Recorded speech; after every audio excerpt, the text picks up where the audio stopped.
V Anwar രാവിലെ 9 മണിക്ക് മാധ്യമങ്ങളെ കാണും. നിർണായകമായ തീരുമാനങ്ങൾ പ്രഖ്യാപിക്കുമെന്ന സൂചന. അരുൺ അമൃതനാഥ് ചേരുന്നുണ്ട് വിവരങ്ങളുമായി. അരുൺ, ഇന്നലെ UDF നേതൃയോഗത്തിനു ശേഷം കൃത്യമായ ഒരു നിലപാട് വി.ഡി. സതീശൻ പറഞ്ഞു. അതായത് നിലമ്പൂർ തിരഞ്ഞെടുപ്പുമായി സഹകരിക്കണോ വേണ്ടയോ എന്ന് തീരുമാനിക്കേണ്ടത് PV അൻവർ ആണെന്ന് പറഞ്ഞു.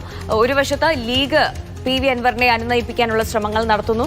ഇന്നലെ അൻവർ പ്രതികരിച്ചത് UDFന് 2 ദിവസം നൽകിയിരുന്നു, ഒരു ദിവസമേ കഴിഞ്ഞിട്ടുള്ളൂ, നോക്കാം എന്ന് പറഞ്ഞു. ഇന്ന് 9 മണിക്ക് മാധ്യമങ്ങളെ കാണുകയാണ്. എന്തൊക്കെ പ്രതീക്ഷിക്കാം? സന്ധ്യ സൂചിപ്പിച്ചതുപോലെ തന്നെ UDF നിലപാട് വ്യക്തമാക്കിയതാണ്.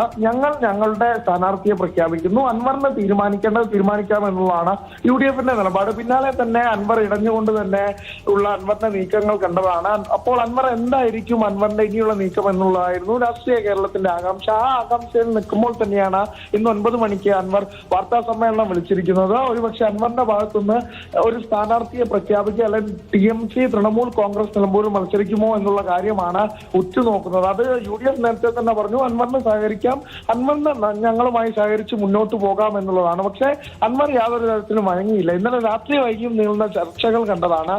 PK കുഞ്ഞാലിക്കുട്ടിയുമായി അബ്ദുൾ വഹാബിന്റെ വീട്ടിൽ വെച്ച് അൻവർ ചർച്ച നടത്തുന്നു. അതിൽ അൻവർ കുറച്ച് ഉപാധികൾ മുന്നോട്ട് വെച്ചിട്ടുണ്ട് എന്നുള്ളത് തന്നെയാണ് ഇപ്പോൾ മനസ്സിലാകുന്നത്. നിലമ്പൂർ തൃണമൂൽ കോൺഗ്രസിന്റെ UDF പ്രവേശനം ഉറപ്പാക്കണം, അതല്ലെങ്കിൽ നിയമസഭാ സീറ്റുകൾ അടുത്ത നിയമസഭാ തെരഞ്ഞെടുപ്പിൽ നിയമസഭാ സീറ്റുകൾ ആവശ്യപ്പെട്ടിട്ടുണ്ട്. ഇത്തരം കാര്യങ്ങളിൽ ഒരു ഉപാധികളിൽ അംഗീകരിച്ചാൽ മാത്രമേ അൻവർ ഒരു ധാരണയിലെത്തൂ എന്നുള്ളതാണ് നമുക്ക് മനസ്സിലാക്കാൻ സാധിക്കുന്നത്. പക്ഷേ UDF ഈ ഘട്ടത്തിൽ ഉറച്ച നിലപാടിൽ തന്നെ ഉറച്ചു നിൽക്കുന്നു.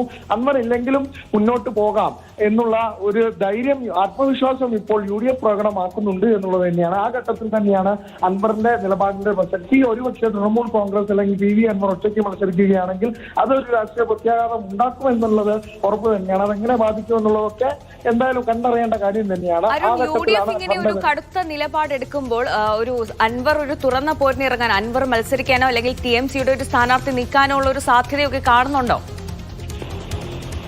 അത്തരത്തിലുള്ള നിലപാടാണ് PV അൻവർ വ്യക്തമാക്കിയത്. അതായത് അനുകൂല ഒരു സമീപനം UDFന്റെ ഭാഗത്തുനിന്നുണ്ടായില്ലെങ്കിൽ മത്സരിക്കുമെന്നുള്ളതാണ്. ഇന്നലെ തൃണമൂൽ കോൺഗ്രസ് വ്യക്തമാക്കിയ 2 ദിവസം കൂടി UDFന് സമയം നൽകുകയാണ്.